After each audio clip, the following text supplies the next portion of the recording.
Hello friends, 'రాజా సాబ్' ఈ movie చూసిన తర్వాతనే నేను నా ఒపీనియన్ చెప్తున్నాను ఫ్రెండ్స్.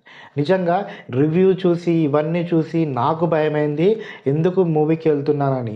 కానీ వెళ్ళాక అర్థమైంది ఈ రివ్యూవర్సు, ఈ మూవీ గురించి చెప్పే వాళ్ళంతా డబ్బుల కోసము కావాలని నెగెటివ్‌గా మరి దారుణంగా చెప్పడం మొదలుపెట్టారని. ఎందుకంటే మూవీ వీళ్ళు చెప్పినంత దారుణంగా లేదు, వీళ్ళు చెప్పినంత అట్టర్ ఫ్లాప్ కాదు. ఫ్యామిలీతో వెళ్ళి ఎంటర్‌టైన్ అవ్వచ్చు. ఎక్కడ మనకు బోర్ కొట్టదు. సెకండ్ హాఫ్ లాగ్ అనిపిస్తున్నా కూడా మనకు బోర్ అనేది మాత్రం ఎక్కడ అనిపియదు. ప్రభాస్ గురించి అయినా, ఆ స్క్రీన్ ప్లే గురించి అయినా కొన్ని చోట్ల గ్రాఫిక్స్ కూడా చాలా అద్భుతంగా ఉన్నాయి.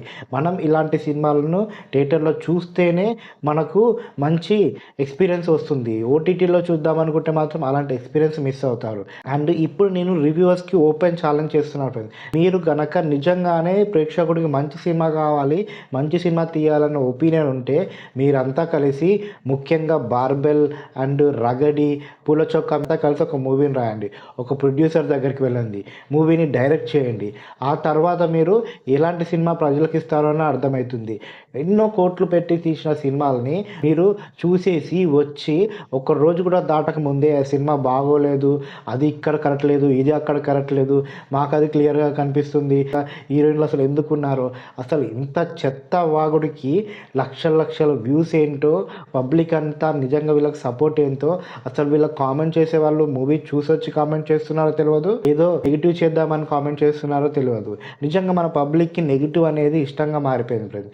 నెగిటివ్ ఉంటేనే చూసేలా తయారయ్యారు. అండ్ ఇప్పుడు ఈ సినిమా గురించి మాట్లాడుకుంటే, సినిమా ప్లాట్ సింగిల్ లైన్లో చెప్పాలంటే, తన తల్లిదండ్రులు పోయాక తనను పెంచిన నానమ్మ కోసము ఒక మన్నుమడు పడే ఆరాటం. ఆ నానమ్మకి ఎంత ఇంపార్టెంట్ ఇస్తాడంటే, నేను చనిపోయినా పర్లేదు నా నానమ్మ కోసం ఏమైనా చేస్తాను అనే ఇంపార్టెన్స్ ఇస్తాడు. అండ్ ఆ నానమ్మ కోరిక తీర్చడానికి వాళ్ళ తాతను వెతకడానికి వెళ్ళిన హీరోకి ఎలాంటి నిజాలు తెలిసాయి, వాళ్ళ నానమ్మని వాళ్ళ తాతయ్య ఎలా మోసం చేశాడన్నది తెలిసి ఏం చేశాడన్నదే సినిమా ప్లాట్ ఫ్రెండ్స్. ఇక్కడ చాలా ఎమోషన్స్ ఉన్నాయి, చాలా ట్రాక్స్ ఉన్నాయి, మెల్లిమెల్లిగా సినిమా బిల్డ్ అవుతుంది. ఇంటర్వెల్ ముందు మీకు కరెక్ట్ స్టోరీ స్టార్ట్ అవుతుంది. సెకండ్ హాఫ్ కొంచెం లాగ్గా ఉంది. సెకండ్ హాఫ్లో అంత లాగ్ చేయాల్సిన అవసరం లేదు. అండ్ స్టోరీకి తగ్గట్టుగా సాంగ్స్ లేవని నాకు అనిపించింది ఫ్రెండ్స్. ముగ్గురు హీరోయిన్లు పెట్టారు, వేస్ట్, వాళ్ళని దేనికి వాడుకోలేదంటే ఈ ముగ్గురు హీరోయిన్ల వల్లనే మూవీ అనేది చాలా చోట్ల టర్న్ అవుతుంది.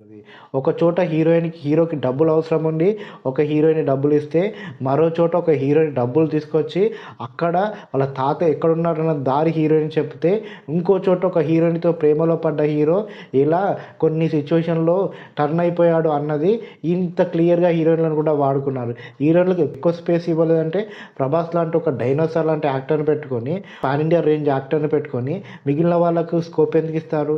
ఇది ఆలోచించుకోవాలి కదా.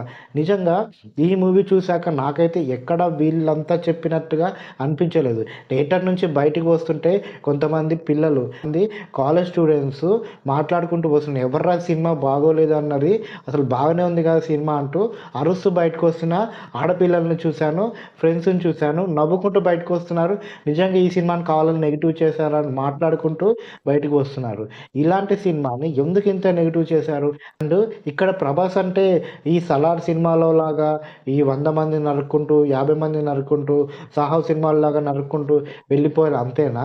న్యాచురల్గా తమకంటూ ఒక కామెడీ టైమింగ్ యాక్టింగ్ చేయాలని, తమకంటూ ఒక ఇంట్రెస్టింగ్ రోల్స్ చేయాలని వీళ్ళకు ఉండదా? వీళ్ళు చేయకూడదా? చేస్తే ఇంత దారుణంగా ట్రోల్ చేస్తారా? మూవీస్కి బ్యాడ్ రివ్యూ ఇచ్చి ఫెయిల్ అయ్యేలా చేస్తారా? హీరోలు భయపడాల్సి వస్తుంది ఇలాంటి రివ్యూవర్స్ వల్ల. వీళ్ళొక సట్టన్లో ఇరుక్కొని పోయి హీరో అనేవాడు ఇలాగే ఉండాలి, 10 మందిని చంపాలి, 100 మందిని చంపాలి అన్నట్టుగా వీళ్ళకి ఇష్టం వచ్చిన సినిమా రావట్లేదంటూ వీళ్ళు రివ్యూలు చెప్పుకునే స్థాయికి దిగజారిపోయారు ఈ రివ్యూవర్స్. నిజంగా శ్రీకాంత్ అయ్యంగారు ఒక మాట అన్నారు అప్పట్లో, ఈ రివ్యూవర్స్ పారాసైట్ లాంటి వాళ్ళు, పెంట మీద పురుగు లాంటి వాళ్ళు అన్నారు కదా, ఆ మాట నాకు గుర్తొచ్చింది ఫ్రెండ్. ముఖ్యంగా ఈ 4-5 రివ్యూవర్స్ మాత్రం 5 లక్షలు, 6 లక్షలు, 7 లక్షలు వ్యూస్ వస్తున్నాయి, డబ్బులు వస్తున్నాయని కావాలని నెగిటివ్ మాట్లాడుతున్నట్టుగా నాకు అనిపించింది. రీసెంట్గా ఓటీటీలో నేను ఆంధ్ర కింగ్ తాలూకా మూవీ చూశాను ఫ్రెండ్. నాకు ఆ సినిమా చూశాక ఎందుకు ఈ సినిమా బాగానే ఉంది కదా! ఎందుకంత నెగెటివ్‌గా మాట్లాడారు? సాంగ్స్ చాలా అద్భుతంగా ఉన్నాయి. మోటివేషన్‌గా ఉంది మూవీ. హీరో తన ఊరు కోసం పడ్డ ఆరాటం ఉంది. హీరో తన కళ నేర్చుకోవడానికి పడ్డ ఆరాటం బానే ఉంది.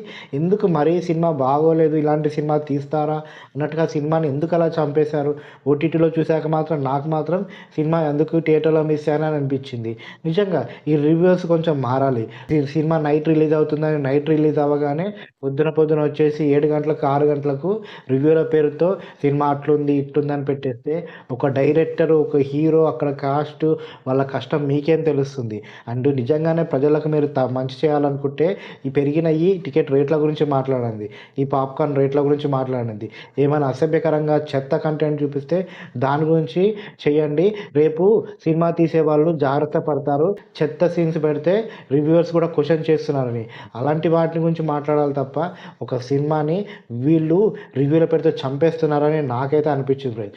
మీరు గనుక ఇప్పటికీ మూవీ చూస్తుంటే ఖచ్చితంగా మీ ఒపీనియన్‌ని కామెంట్ బాక్స్‌లో తెలియచేయండి ఫ్రెండ్స్. అండ్ మీరు గనుక మూవీ చూడకపోతే చూడాలనుకుంటుంటే ఫ్యామిలీతో మాత్రం వెళ్ళి చూడండి ఫ్రెండ్స్. సినిమా మరీ అంత బ్యాడ్‌గా లేదు.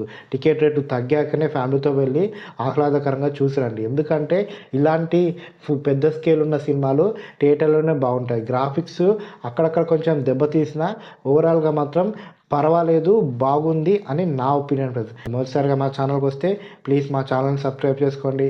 మాకు మీ సపోర్ట్ ఇస్తూనే ఉండండి. Thank you friends.